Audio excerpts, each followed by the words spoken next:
ओम शांति। ओम शांति। आज की तारीख है 9 जनवरी 2024। साकार महावाक्य। बाबा कहते मीठे बच्चे, इस पुरुषोत्तम संगम युग में पुरुषोत्तम बनने का पूरा पूरा पुरुषार्थ करो।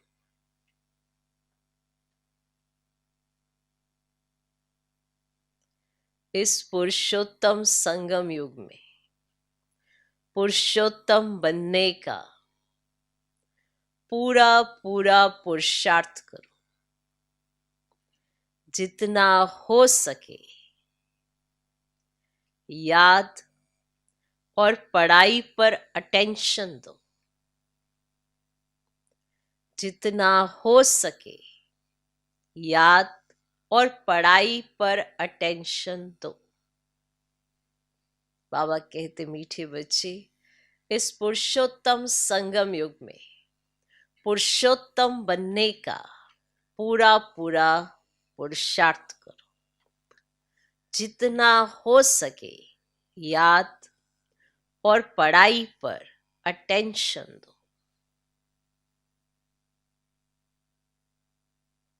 पुरुषोत्तम तो तभी बनेंगे ना जब पुरुषार्थ पुरुषोत्तम बनने का करेंगे। और क्या पुरुषार्थ है? याद की यात्रा और जो भगवान पढ़ाए उस पर अटेंशन और उसे जीवन में धारण करना। सिर्फ सुनना नहीं है, सुनकर बनना भी है। जो कहा है उसे अप्लाई भी करना है। तब जीवन पुरुषोत्तम स्वयं को भी दिखेगा तो दूसरों को भी दिखेगा। आज का प्रश्न, तुम बच्चे बहुत बड़े व्यापारी हो। तुम्हें हमेशा किस बात पर ध्यान दे विचार करना चाहिए।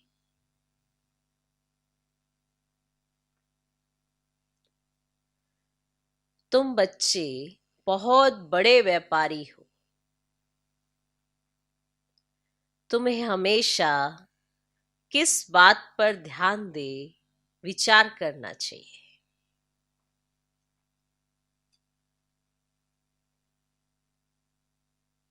उत्तर, हमेशा घाटे और फायदे पर विचार करो। हमेशा घाटे और फायदे पर विचार करो। अगर इस पर विचार नहीं किया तो प्रजा में दास दासी बनना पड़ेगा।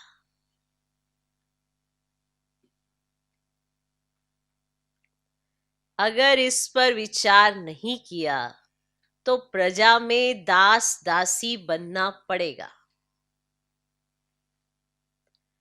बाप 21 जन्मों की राजाई का जो वर्षा देते हैं उसे गवा देंगे।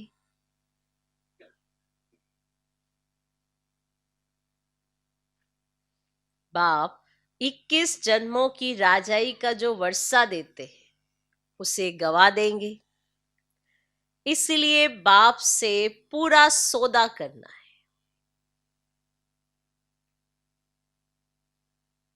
इसलिए बाप से पूरा सौदा करना है। बाप है दाता। बाप है दाता। तुम बच्चे सौदा में मिसल चावल मुट्ठी देते हो।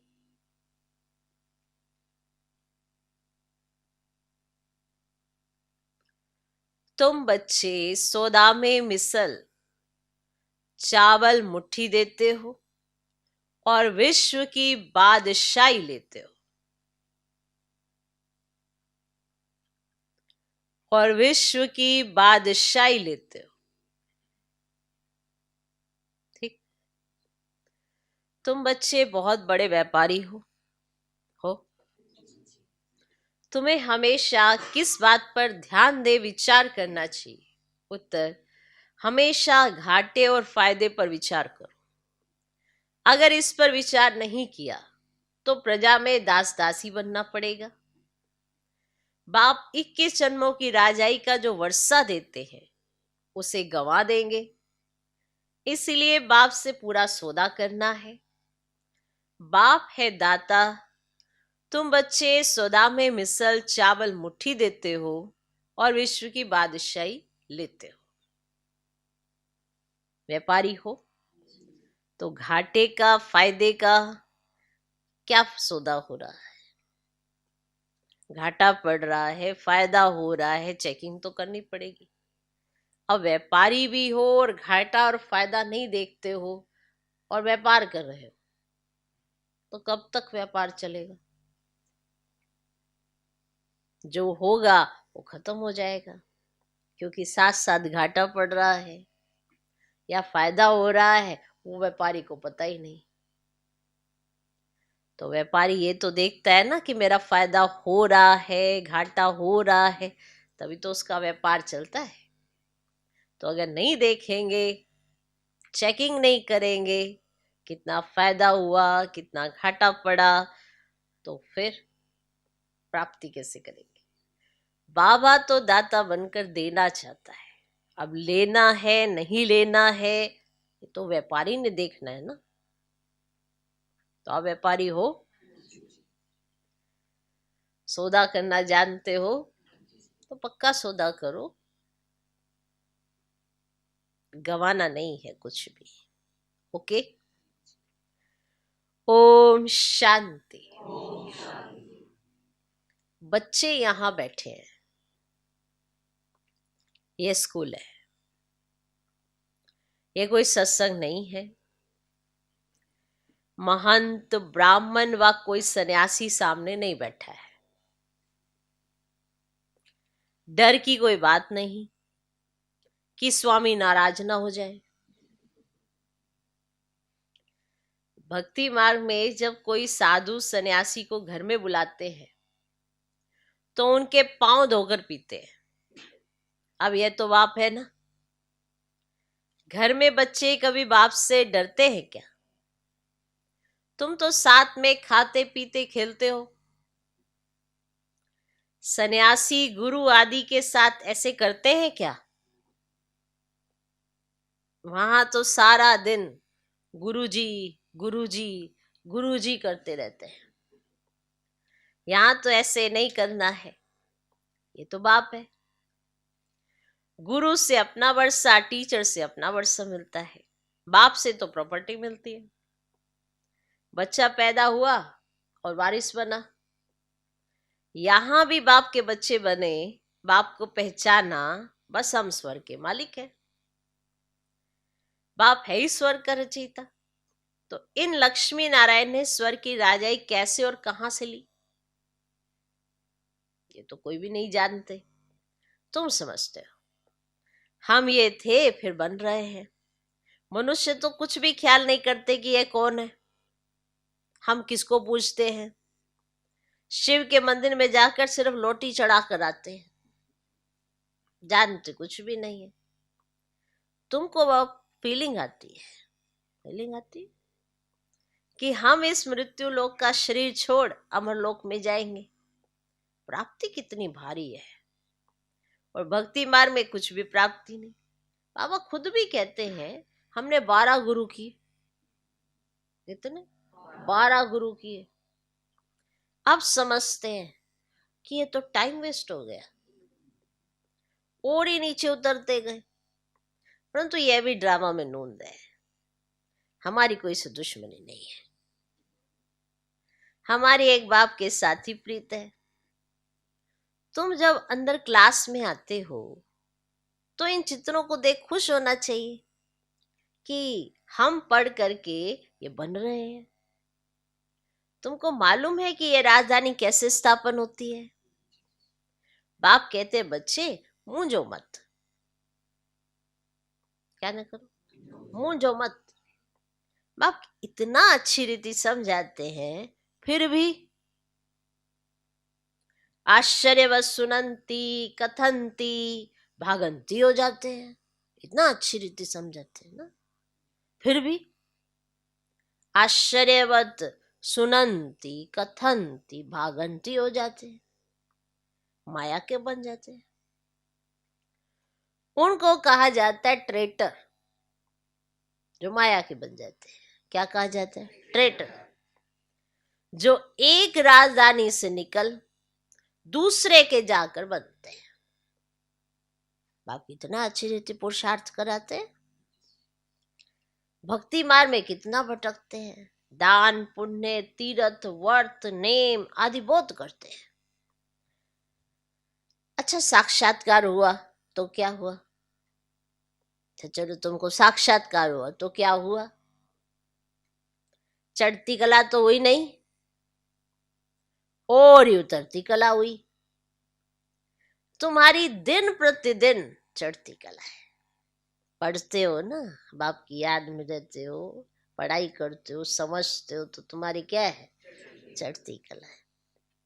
बाकी सब की है उतरती कला। गुरु लोग कहते भी हैं ज्ञान ब्रह्मा का दिन है, भक्ति ब्रह्मा की रात है। अब ज्ञान और भक्ति में रात दिन का फर्क है।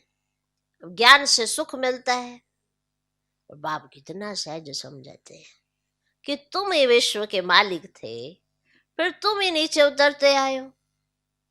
अब बाप कहते सिर्फ अपने को आत्मा समझो, ये कर लो। सिर्फ अपने को आत्मा समझो। क्या समझो? आत्मा समझो। आत्मा अविनाशी है। आत्मा कहती है हे अविनाशी बाप, हमको आकर पावन बनाओ। इसमें मुक्ति, जीवन मुक्ति सब आ जाता है। तुम अभी समझते हो भक्ति में हम कुछ भी नहीं जानते थे, ढूंढते रहते थे, गाते रहते थे हे भगवान रहम करो। भगवान कहने से इतनी टेस्ट नहीं आती, वर्षा याद नहीं आता। तुम कहेंगे ऊंचे ते ऊंचा शे बाबा, तो फौरन वर्षा याद आएगा। अभी तुम समझते हो कि ये रावण राज्य है और राम राज्य होता है सतयुग में। अभी तो कलयुग है, और सतयुग में वो तो थोड़े मनुष्य थे। एक ही आदि सनातन धर्म था, सुख शांति थी, और यहाँ मनुष्य शांति के लिए भटकते रहते हैं। कितना खर्चा करते कॉन्फ्रेंस आदि में कि शांति हो शांति हो शांति हो। और तुम उन को लिख सकते हो शांति का सागर, पवित्रता का सागर, संपत्ति का भी वह सागर है, सब कुछ उनसे मिलता है। अभी तुम जानते हो सतयुग में बहुत धनवान थे, विश्व में शांति तो वहां थी। बाकी आत्माओं को शांति होती है परम धाम घर में। विश्व में हम अकेले ही थे तो सुख शांति सब था। तो बच्चों को बहुत खुशी होनी चाहिए। ऐसे स्वर्ग के लिए शास्त्रों में क्या क्या बातें लिख दी है। अब बाप कहते मैं तुमको इतना समझाता हूं जो तुमको कोई भी प्रश्न आदि पूछने की दरकार नहीं। पहले तो मामेकम याद करो। तुम बुलाते हो पतितों को आकर पावन बनाओ, अर्थात पुरानी दुनिया को आकर नया बनाओ, परंतु अर्थ कुछ भी नहीं समझते। सुत मुंजा हुआ है, अब सुलझाना पड़ता है। और भक्ति में कितने चित्र बनाए हैं। कृष्ण को चक्र दे दिया है जिससे अकासुर बकासुर को मारा। अरे वह कोई हिंसक था क्या? फिर कहते फलानी फलानी को भगाया, तो डबल हिंसक बना दिए। वंडर है ना। जिन्होंने शास्त्र बनाए हैं उन्हों के बुद्धि की कमाल है। एक तरफ मारा, एक तरफ भगाया। तो जिन्होंने शास्त्र बनाए उन्हों के बुद्धि की कमाल है। फिर उनको कहते व्यास भगवान। अब बाप कहते मुझे याद करो और दैवी गुण धारण करो, और कोई बात नहीं।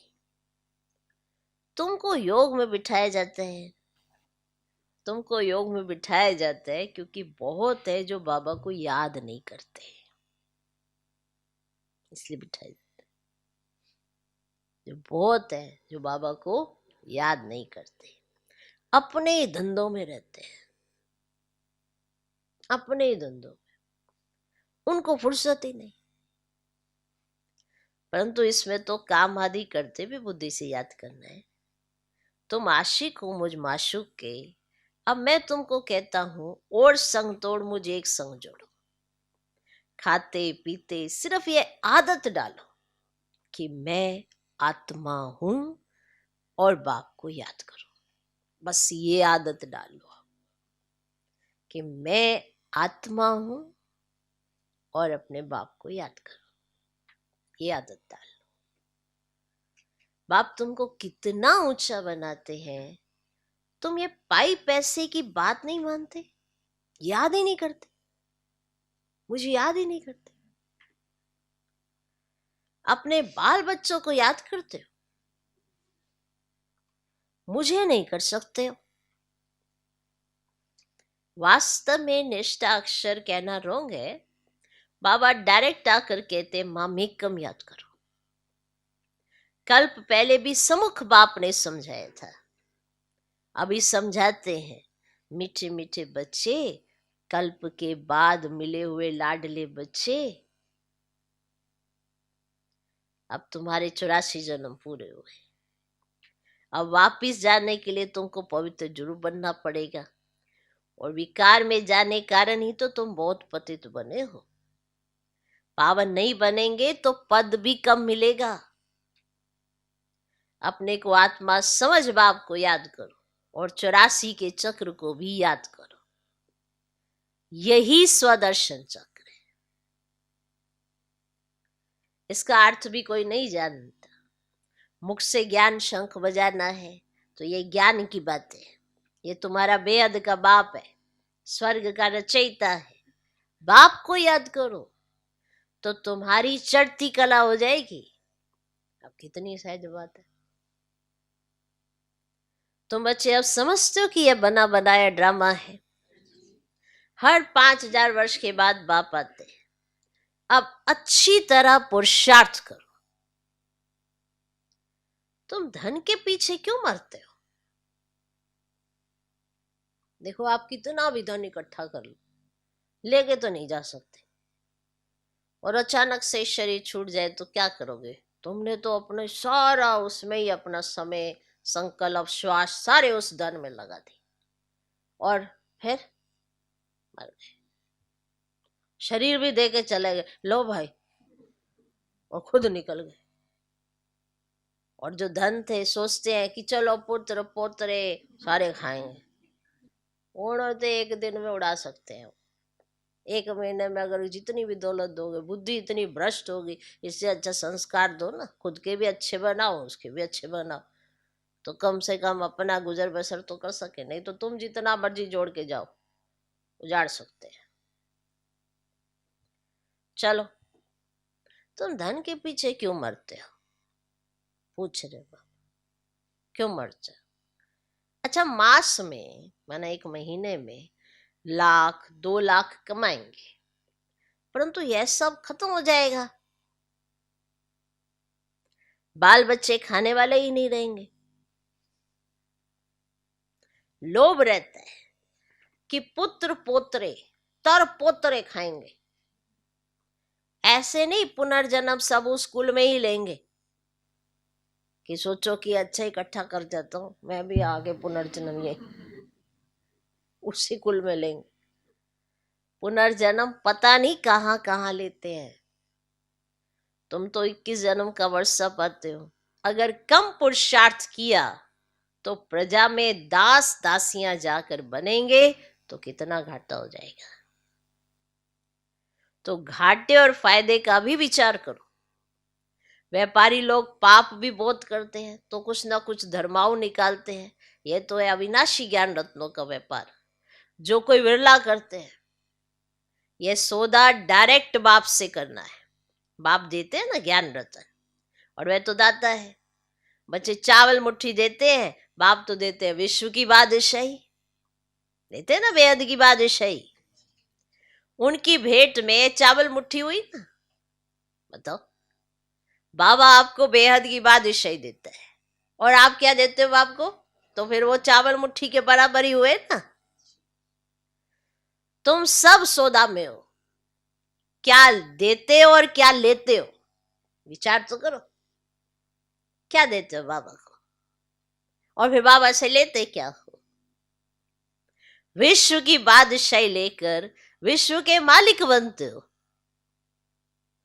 बुद्धि कहती है एक ही भारत खंड होगा, प्रकृति भी नहीं होगी, आत्मा भी सत्व प्रदान होगी। और सत्युग में तुम देवताएं थे तो प्योर सोना थे, फिर त्रेता में थोड़ी चांदी आत्मा में पड़ती है, उनको सिल्वर एज कहा जाता है। सीढ़ी नीचे उतरते जाते हैं। इस समय तुम बहुत ऊंचे हो, विराट रूप का चित्र भी है, सिर्फ अर्थ नहीं समझते। कितने ढेर चित्र हैं। कोई क्राइस्ट का चित्र रखते हैं तो कोई साईं बाबा का रखते हैं। मुसलमानों को भी गुरु करते हैं, फिर वहां जाकर शराब की महफिल करते हैं। बाप कहते कितना अज्ञान अंधियारा है। ये सब है भक्ति का अंधियारा। संग की बहुत संभाल करनी है, संग की बहुत संभाल रखनी है। कहा भी जाता है संग तारे कुसंग बोरे। कुसंग है माया के 5 विकारों का। अभी तुमको सत्य बाप का संग मिला है जिससे तुम पार जा रहे हो। बाप ही सत्य बोलते हैं। कल्प कल्प तुमको सत्य का संग मिलता है, फिर आधा कल्प के बाद कुसंग मिलता है रावण का। अब यह भी समझ लो कल्प पहले में से राजधानी जरूर स्थापन होगी, तुम विश्व के मालिक जरूर बनेंगे।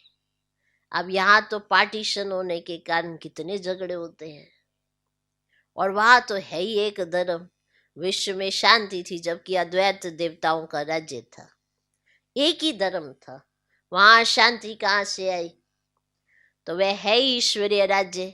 स्पिरिचुअल नॉलेज से परमात्मा ने किंगडम स्थापन की है, तो जरूर वहां सुख होगा। तो बाप का बच्चों पर प्यार होता है ना, तो बाप कहते मैं जानता हूं तुमको कितने धक्के खाने पड़ते हैं। समझते भगवान कोई ना कोई रूप में आ जाएगा। कब बैल पर सवारी भी दिखाते हैं। अब बैल पर कभी सवारी होती है क्या? कितना अंधियारा है। तो तुम बच्चे अब सबको बताओ कि बाप सबको वर्षा देने आए हैं। ब्रह्मा द्वारा नई दुनिया की स्थापना हो रही है। बाबा हमेशा बड़ के झाड़ का मिसाल देते हैं। वैसे इनका जो फाउंडेशन है वही फिर से स्थापन कर रहे हैं, और कोई धर्म रहेगा नहीं। तो भारत है अविनाशी खंड और अविनाशी तीर्थ, तो बाप का बर्थ प्लेस है ना।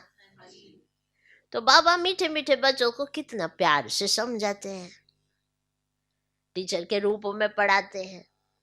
तुम बच्चे पढ़कर मेरे से भी ऊंच चले जाते हो। मैं तो रजाई लेता नहीं हूं। तुमने मुझे कभी स्वर्ग में बुलाया है क्या कि आओ? बताओ, तुमने मुझे कभी स्वर्ग में बुलाया है क्या कि आओ? मैं तुमको स्वर्ग में भेज देता हूं। कितना मजे का खेल है। बाप कहते अच्छा बच्चे जीते रहो। हम वानप्रस्थ अवस्था में जाकर रहता हूं, ठीक है, तुम जीते रहो। मैं जाता हूँ वानप्रस्थ अवस्था में रहता हूँ। तो बाप कहते अब तो आफ्ते सिर पर खड़ी हैं, इसलिए पुरुषोत्तम बनने का, इस पुरुषोत्तम संगम ऊपर पूरा पूरा पुरुषार्थ करना है। और बाप को याद करने का पुरुषार्थ करते रहो तो विक्रम विनाश होंगे, और जितना जो पढ़ेंगे वह ऊंच कुल में जाएंगे। तो बाप को याद करने का पुरुषार्थ करते रहो तो विक्रम विनाश होंगे, और जितना जो पढ़ेंगे वह उच्च कुल में जाएंगे। बाप कहते हैं अपनी घोट तो नशा चढ़े, है ना। इसका अर्थ होता है विचार सागर मंथन करना। बाबा ने तो आपको ज्ञान रत्न दे दी, आप विचार तो करो ना, तब तो आपको नशा चढ़े। सिर्फ सुना सुना और समझा कुछ नहीं तो उसे कैसे नशा चढ़ेगा। और बाबा कहेगा मैं तुमको बेहद की बादशाही दूंगा, किसको देगा बाबा। तो सुनोगे, सोचोगे, समझोगे और मंथन करोगे, तभी तो आपको नशा चढ़ेगा ना। नहीं तो जो बनने वाला होगा उसको चढ़ेगा, आपको क्यों चढ़ेगा। तब कहा अपनी घोट तो नशा चढ़े। सदा बच्चों को बाप से वर्षा मिलता है। लौकिक में तो बच्चे को मिलता है, बाकी कन्यादान होता है। अब यहाँ तो सब आत्माओं को वर्षा मिलता है, सो भी बेहद का। तो इस पर पूरा ध्यान देना चाहिए। और भगवान पढ़ाते हैं एक दिन में मिस नहीं करना चाहिए। बाबा को कहें कि मुझे फुर्सत नहीं है, अरे आत्मा को फुर्सत नहीं है मेरे से पढ़ने लिए, ये कहने में शर्म नहीं आता। तो नहीं आता शर्म। बाबा पूछते जो ये कहते हमको फुर्सत नहीं है, आत्मा को फुर्सत नहीं है। अगर आत्मा का कोई हिसाब किताब सामने आ गया और बेड पे ही पड़े रहने तो फुर्सत ही फुर्सत है, फिर क्या करोगे। इसीलिए जब तंदुरुस्त है और फुर्सत है तो फुर्सत निकाल ले, फिर तो अपनी हाय तो वाई मचानी पड़ेगी। और क्या करेगी। हाय हाय भगवान भगवान ऐसे ही अंदर से निकलेगा। बीमारियां लग जाती है और फिर हाय हाय होती है। एक हिसाब किताब चुकतू होता है, एक हाय हाय करके भी तो चुकतू होता है, लेकिन एक याद से चुकतू होता है, एक हाय हाय से चुकतू होता है। बीमारी दोनों को लगी है, पर वो बीमारी किस पर हावी है ये भी तो देखा जाता है। शरीर है तमो प्रधान है, बीमारी लग जाएगी, लेकिन हावी किस पर है। जिसकी मन बुद्धि इतनी कमजोर होगी, आत्मा इतनी कमजोर होगी, तो उस पर थोड़ी सी बीमारी आएगी तो भी उस पर हावी हो जाएगी। तो इसीलिए जो ये कहते हैं कि आत्मा को फुर्सत नहीं है, तो बाबा कहते पढ़ने के लिए तुमको फुर्सत नहीं है, शर्म नहीं आती है। याद करने के लिए तुमको फुर्सत नहीं है, वो भी तुम्हारे कल्याण के लिए है, तुम्हारी मन बुद्धि ठीक रहे। बाप को थोड़ा कुछ मिलना है, हमने बाप को याद करना है तो हमारी मन बुद्धि ठीक रहेगी ना, हमारी निर्णय शक्ति अच्छी होगी ना, हमारी परख शक्ति अच्छी होगी ना, तो हर कर्म करने में सफलता भी तो हमको ही मिलेगी ना। तो इसीलिए याद की यात्रा बहुत जरूरी है और पढ़ना भी बहुत जरूरी है ताकि बुद्धि अच्छी बने। अच्छा, मीठे मीठे सिकिलधे बच्चों प्रति माता पिता बाप दादा का याद प्यार और गुड मॉर्निंग। रूहानी बाप की रूहानी बच्चों को नमस्ते। हम रूहानी बच्चों की भी रूहानी बाप को नमस्ते नमस्ते नमस्ते। Good morning good morning good morning. धारणा के लिए मुख्य सर पहला पॉइंट, संग से अपनी बहुत संभाल करनी है। संग से अपनी बहुत संभाल करनी है। देखो संग से तो बहुत बचना पड़ता है। स्कूल में पढ़ने वाले सब बच्चे होते हैं, कोई होशियार होते हैं, कोई नालायक होते हैं, कोई पीछे बैठ के गप्पे मारने वाले होते हैं, कोई बस एक दो के देखने वाले ही होते हैं। बस स्कूल में होते सारे हैं, पर ये चूज करना होता है कि आपको किसका संग लेना है। अब अगर आपने उन्नति करनी होगी तो अच्छे का संग लोगे, अगर नहीं करनी होगी तो इधर उधर की बातों की तरफ ध्यान दोगे। है तो सारा स्कूल के अंदर संग नहीं है, सभी बैठे हैं। फिर वो आपकी अवस्था से पता चल जाता है, जब कोई एग्जाम होता है ना तो पता चल जाता है इसने किसका संग किया, अच्छे का किया, बुरे का किया, या पीछे बस ऐसी बातें बनाने वाले का किया, या टीचर की कमियां निकालने वाले का किया, किसका किया। तो वो कोई एक आधा पेपर आता है तो उसमें सबको पता, हाँ इसके इतने नंबर, एक भी नंबर नहीं आया, जीरो आ गए, गलत। फिर वो उसका पिछले रिकॉर्ड देखते, अरे पीछे तो बड़ा होशियार था, अभी कहाँ है, किसके साथ बैठा है ये, सब ये देखा जाता है। होता है कि नहीं होता है? वो स्कूल में भी होता है तो स्कूल में भी होता है। पहले आत्मा एकदम उड़ती है बाबा की याद में, फिर कहीं ना कहीं किसी के साथ कनेक्ट हो जाती है, धीरे धीरे धीरे धीरे उसकी बातों का प्रभाव उसके ऊपर होने लगता है। फिर क्या होता है, इसकी बात उसकी बात उसकी बात तेरी बात, ज्ञान योग उसकी बुद्धि से खिसकता रहता है, निकल ही जाता है। फिर बस वो क्या क्यों ही करती रहती आत्मा, ये ऐसा क्यों हुआ, वो वैसा क्यों हुआ, ये ऐसा नहीं होना चाहिए था, फिर इसकी उसकी उसकी बातें करते करते जब कोई ऐसा कोई भी हल्का सा भी पेपर आता है तो आत्मा हाय तौबा करती नजर आती है। पता चल जाता है कि ये फेल हो गया है। क्यों? क्योंकि इसका संग अच्छा नहीं था। फिर ऐसी आत्माएं कहीं ट्रेटर भी बन जाती हैं, रहती घर के अंदर ही है, रहती स्कूल के अंदर ही है, पर अवज्ञा करती रहती है, टीचर का नाम बदनाम करती रहती है। टीचर को पढ़ाना ही नहीं आता, माना वही टीचर से पढ़कर कोई स्कॉलरशिप ले रहा है, वही टीचर से पढ़कर कोई फर्स्ट डिवीजन ले रहा है, और वही टीचर से पढ़कर कोई नालायक ऐसे बन रहा है, तो इसमें टीचर का क्या दोष है? अब यहाँ इस पढ़ाई में टीचर तो एक ही है, सब मुरली तो एक ही तरह से पढ़ते हैं। हाँ, सब जैसे बैठे हैं, हर एक सेंटर पर अलग अलग बहनें बैठी हैं, वो एक अलग बात है, लेकिन पढ़ाई तो एक ही है। मुरली तो सबको एक ही जाती है, टीचर तो सबका एक ही है। तो अगर कोई अपने दे अभिमान वश कुछ ऊपर नीचे करता है तो दोष टीचर पर ही रख देता है, और फिर नालायक का नालायक ही रह जाता है, और फिर धीरे धीरे धीरे धीरे क्या होता है, ट्रेटर भी बन जाता है, अवज्ञा ही करता रहता है, इधर जा उधर जा उधर जा इधर जा, बस क्या होता रहता है, अवज्ञा करता रहता है। बेचारे का टिकाव नहीं हो पाता, टिक नहीं पाता, क्योंकि ना वो पढ़ाई को समझा, ना टीचर को समझा, तो ना पढ़ाने वाले को समझा, तो फिर क्या समझेगा? तो फिर धीरे धीरे कुछ समय के बाद देखते हैं कि उसका हाथ भी छूट जाता है, पढ़ाई भी छूट जाती है, और नियम धारणाएं तो सारी छूट जाती है। अब इतना धक्का खा के आए, फिर से वे पुरुषार्थ तो वही करना पड़ेगा ना, क्योंकि सच्चा बाप और श्रीमत और सच्चा ज्ञान सिर्फ यही है। अब ये राज समझ में नहीं आता क्योंकि बुद्धि उसमें जाती नहीं है। इतना ज्ञान कोई मनुष्य आत्मा थोड़ा देगी, आदि मध्य अंत का ज्ञान कौन समझाएगा? वो तो परम पिता परमात्मा ही समझाएगा। तो वही आके देता है, पर दे अभिमान के कारण कुछ ना कुछ बुद्धि में आता जाता है, और फिर समझ में संग बहुत खराब करता है। संग तारे संग वोरे ऐसे नहीं है। और कोई बहुत ऐसा नालायक होता है और ऐसे अच्छे का संग कर लेता है, धीरे धीरे उसको लगता है ये कैसे पढ़ता है, वो बीच बीच में पढ़ता रहता है, तो फिर वो भी पढ़ने लग जाता है, उसका भी इंटरेस्ट क्रिएट हो जाता है, वो नालायक भी लायक बन जाता है, क्योंकि उसने संग अच्छा कर लिया। वो देखता है कि अरे ये तो योग करता है, अरे ये तो ज्ञान की बातें करता है, ये तो इधर उधर किसी की बात नहीं करता, बाबा भी यही कहते हैं, चलो मैं भी ऐसा करता हूँ। वो भी 21 दिन का पुरुषार्थ करता है, वो भी इधर उधर की बातें नहीं करता है, उसका भी इंटरेस्ट बाबा की याद में और पढ़ाई में बैठ जाता है।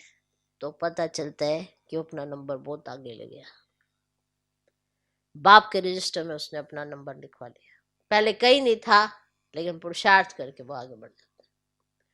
तो संग बहुत कमाल करता है, किसने किसका संग किया ये उसके पेपर उसके रिजल्ट से पता चल जाता है। ओके, तो संग से अपनी बहुत संभाल करनी है, एक सत बाप का संग करना है, माया 5 विकारों के संग से बहुत दूर रहना है। दूसरा पॉइंट, पढ़ाई पर पूरा ध्यान देना है, पढ़ाई पर पूरा ध्यान देना है, अपनी मस्ती में रहो। कहा जाता अपनी घोट तो नशा चढ़े, एक दिन भी पढ़ाई मिस मत करो। तो पढ़ाई पर पूरा ध्यान देना है, पढ़ाई पर पूरा ध्यान। देखो जो भगवान पढ़ाते हैं ना उस पर भी अटेंशन देना अगर शुरू कर दिया तो कल्याण है। अपनी मस्ती में रहो, कहा जाता अपनी घोट तो नशा चढ़े, एक दिन भी पढ़ाई मिस मत करो। आज का वरदान, सेवा में स्नेह और सत्यता की अथॉरिटी के बैलेंस द्वारा सफलता मूर्त भव, सेवा में स्नेह और सत्यता की अथॉरिटी के बैलेंस द्वारा सफलता मूर्त भव। जैसे इस झूठ खंड में ब्रह्मा बाप को सत्यता की अथॉरिटी का प्रत्यक्ष स्वरूप देखा, उनके अथॉरिटी के बोल कभी अहंकार की भासना नहीं देंगे। अथॉरिटी के बोल में स्नेह समाया हुआ है। अथॉरिटी के बोल सिर्फ प्यारे नहीं, प्रभावशाली होते हैं। तो फॉलो फादर करो। स्नेह और अथॉरिटी, निर्माणता और महानता दोनों साथ साथ दिखाई दे। वर्तमान समय सेवा में इस बैलेंस को अंडरलाइन करो तो सफलता मूर्त बन जाएंगे।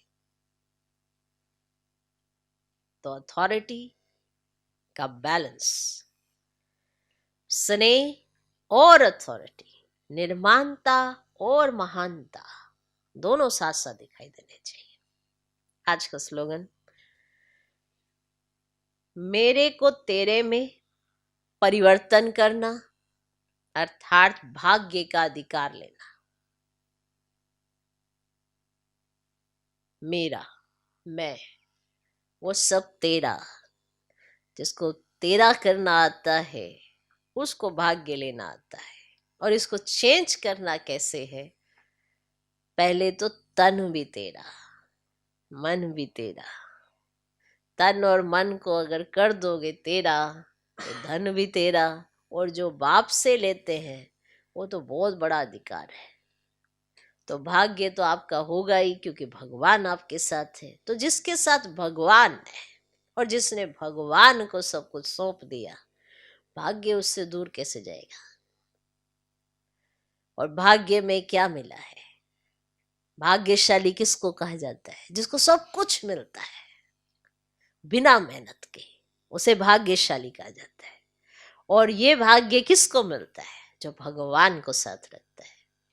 तो मेरे को तेरे में परिवर्तन करो अर्थात भाग्य का अधिकार लेना। अव्यक्ति साइलेंस द्वारा डबल लाइट फरिश्ता स्थिति का अनुभव करो। पहले अपनी देह के लगाव को खत्म करो। पहले अपनी देह के लगाव को खत्म करो, और तो संबंध और पदार्थ से लगाव आप ही खत्म हो जाएगा। जब आपका अपनी देह से लगाव खत्म होगा तो संबंध और पदार्थ से लगाव आप ही खत्म हो जाएगा। फरिश्ता बनने के लिए पहले यह अभ्यास करो कि यह देह सेवार्थ है, कि यह देह सेवार्थ है, अमानत है, मैं ट्रस्टी हूं। फिर देखो फरिश्ता बनना कितना सहज लगता है। तो ये पॉइंट बहुत गहरा है और प्रैक्टिकल करने का है कि आपका अपनी देह से भी लगाव ना हो।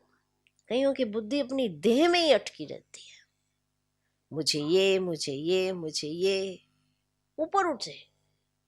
जब देह से ऊपर उठेंगे तो सेवा कर सकेंगे, वरना हर घड़ी लगेगा मुझे ये चाहिए, मुझे वो चाहिए, मुझे ये प्रॉब्लम है, मुझे वो प्रॉब्लम है। तो अपने शरीर में ही फंसे रहेंगे, और जब अपने शरीर में ही फंसे रहेंगे तो सेवा कैसे करेंगे? दूसरे की सेवा अपने तन को भूल कर ही होती है, और जो अपने तन में ही फंसा रहता है वो दूसरे की सेवा क्या करेगा? मान लो किसी बुजुर्ग की सेवा करनी है और वो बुजुर्ग बहुत बीमार है, उसको हर घड़ी जरूरत है, तो कैसे करोगे? आप कहोगे अरे मेरी तो नींद नहीं पूरी हुई, अरे मेरे को तो ये चाहिए, अरे तो मेरे को तो ये प्रॉब्लम है। जब आप अपनी प्रॉब्लम देखते रहोगे तो उस बुजुर्ग की सेवा कैसे करोगे? उसकी प्रॉब्लम देखने के लिए अपनी प्रॉब्लम तो भूलनी पड़ेगी ना, तभी तो सेवा होगी। तो अगर आपने ये समझ लिया कि ये तन सेवा अर्थ है, तो अब इसको सफल करोगे, माने इसको यूज करोगे। फिर उसके बाद इस तन से आपका भान ही हट जाएगा। ये कितनी अच्छी सहज युक्ति है फरिश्ता बनने की। जब इस तन से भान ही हट जाएगा तो आप इस तन का सदुपयोग करना शुरू कर दोगे, आप सेवा अर्थ इसको यूज करोगे। और जब इसको सेवा अर्थ यूज करोगे तो आपको कोई और नहीं दिखाई देगा, सिर्फ बाबा ही दिखाई देगा। आप हर सेवा करोगे, आप कभी अपनी देह में नहीं फंसोगे। और जब अपनी देह में नहीं फंसोगे तो दूसरे की देह में क्या फंसोगे। तो ना तो कोई संबंध स्मृति में आएगा, ना ही कोई वस्तु स्मृति में आएगी, ना ही कोई चीज चाहिए होगी, सिर्फ देना आता होगा। तो इसीलिए बाबा ने कहा यह देह सेवा अर्थ है, अमानत है, मैं ट्रस्टी हूं, ऐसा करके देखो, फिर बन जाएंगे फरिश्ता। बहुत देखो सुनने में कितना सहज लगता है, प्रैक्टिकल में हम थोड़ी देर में ही अपने शरीर में आते रहते हैं, अपने आप में आते हैं। जैसे कई बार हमें सेवाएं मिली होती हैं, फिर भी हम बार बार अपने शरीर की तरफ कंसंट्रेट करते हैं, बार बार हमारा ध्यान हमारे शरीर की तरफ चला जाता है, माना अभी ये हमारे पास ही है, दी नहीं है ये चीज। तो जो चीज दी नहीं है वो सेवार्थ कैसे हुई फिर। इसीलिए हम बार बार इसमें उलझे रहते हैं। इसलिए अगर कोई बीमारी भी लग जाती तो हम बार बार उसी का चिंतन करते रहते हैं, बार बार। और अगर कोई आगे पूछने भी लगेगा तो भी उसको बताएंगे बहुत बड़ी समस्या है मेरे को, बहुत बड़ी प्रॉब्लम है। क्यों? अपनी देह में ही फंसे हुए हैं, तो सेवा कैसे करेंगे। तो ये देह सेवा अर्थ है, वो तभी होगा जब देह से न्यारापन फील करेंगे। और ये देह मिली मुझे सेवा के लिए, अमानत है, मैं इसका ट्रस्टी हूं, भगवान ने मुझे इसको सेवा के लिए यूज करने के लिए दिया है। ये भान आपको बहुत जल्दी फरिश्ता बना सकता है, पर इसे जीना पड़ता है। तब ये नहीं कि अरे मेरे को ये तकलीफ है, मेरे को ये तकलीफ है, और सेवा भी हो सामने, और फिर आप अपनी तकलीफ को ही स्मृति में लाते रहेंगे, तो आप अपनी देह में ही फंसे रहेंगे। तो अगर सेवा को स्मृति में लाएंगे तो देह से न्यारापन अपने आप हो जाए, और आपकी कब ये शरीर भी ठीक हो जाएगा आपको पता भी नहीं पड़ेगा, आपको पता भी नहीं पड़ेगा। तन बीमार तो होगा ही, तन में प्रॉब्लम्स तो आएंगी ही, क्योंकि तमो प्रधान शरीर है तो उसमें कोई ना कोई दिक्कत तो आएगी ही आएगी। लेकिन भान क्या है, देह का है या देह से न्यारेपन का है, ये आपको देखना है। कि अगर आपने ये समझ लिया कि देह मेरी नहीं है, ये सेवा के लिए है, ये अमानत है, मैं इसका ट्रस्टी हूं, तो इसको उपयोग ही करना है मुझको, फिर आप अथक सेवादारी बन जाएंगे। आपका ध्यान ही नहीं जाएगा शरीर की बीमारियों की तरफ, और बाबा आपको इतनी शक्ति देगा कि आप भले आपका शरीर बीमार हो लेकिन आपकी सेवा नहीं छूटेगी। बाबा उस शक्ति से आपको चला लेगा, सब कार्य हो जाएंगे।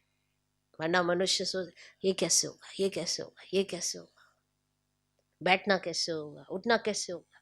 बाबा करा लेगा अगर आपका देह का भान और देह आपने सेवार्थ समझ ली तो ही होगा। करके देख, यही अभ्यास करने के लिए तो अव्यक्ति मास में आपको कहा है। ओम शांति, ओम शांति। 9 जनवरी 2024 साकार महावाक्य। बाबा कहते मीठे बच्चे, इस पुरुषोत्तम संगम युग में पुरुषोत्तम बनने का पूरा पूरा पुरुषार्थ करो, जितना हो सके याद और पढ़ाई पर अटेंशन दो। आज का प्रश्न, तुम बच्चे बहुत बड़े व्यापारी हो, तुम्हें हमेशा किस बात पर ध्यान दे विचार करना चाहिए। उत्तर, हमेशा घाटे और फायदे पर विचार करो। अगर इस पर विचार नहीं किया तो प्रजा में दास दासी बनना पड़ेगा। बाप 21 जन्मों की राजाई का जो वर्षा देते हैं उसे गंवा देंगे, इसलिए बाप से पूरा सौदा करना है। बाप है दाता, तुम बच्चे सौदा में मिसल चावल मुट्ठी देते हो और विश्व की बादशाही लेते हो। धारणा के लिए मुख्य सर, पहला पॉइंट, संग से अपनी बहुत संभाल करनी है, एक सत बाप का संग करना है, माया 5 विकारों के संग से बहुत दूर रहना है। दूसरा पॉइंट, पढ़ाई पर पूरा ध्यान देना है, अपनी मस्ती में रहो, कहा जाता अपनी घोट तो नशा चढ़े, एक दिन भी पढ़ाई मिस मत करो। आज का वरदान, सेवा में स्नेह और सत्यता की अथॉरिटी के बैलेंस द्वारा सफलता मूर्त भव। जैसे इस झूठ खंड में ब्रह्मा बाप को सत्यता की अथॉरिटी का प्रत्यक्ष स्वरूप देखा, उनके अथॉरिटी के बोल कभी अहंकार की भासना नहीं देंगे। अथॉरिटी के बोल में स्नेह समाया हुआ है। अथॉरिटी के बोल सिर्फ प्यारे नहीं प्रभावशाली होते हैं। तो फॉलो फर्दर करो। स्नेह और अथॉरिटी, निर्माणता और महानता दोनों साथ साथ दिखाई दे। वर्तमान समय सेवा में इस बैलेंस को अंडरलाइन करो तो सफलता मूर्त बन जाएंगे। आज का स्लोगन, मेरे को तेरे में परिवर्तन करना अर्थात भाग्य का अधिकार लेना। अव्यक्ति साइलेंस द्वारा डबल लाइट फरिश्ता स्थिति का अनुभव करो। पहले अपनी देह के लगाव को खत्म करो तो संबंध और पदार्थ से लगाव आप ही खत्म हो जाएगा। फरिश्ता बनने के लिए पहले यह अभ्यास करो कि यह देह सेवा अर्थ है, अमानत है, मैं ट्रस्टी हूं। फिर देखो फरिश्ता बनना कितना सहज लगता है। ओम शांति।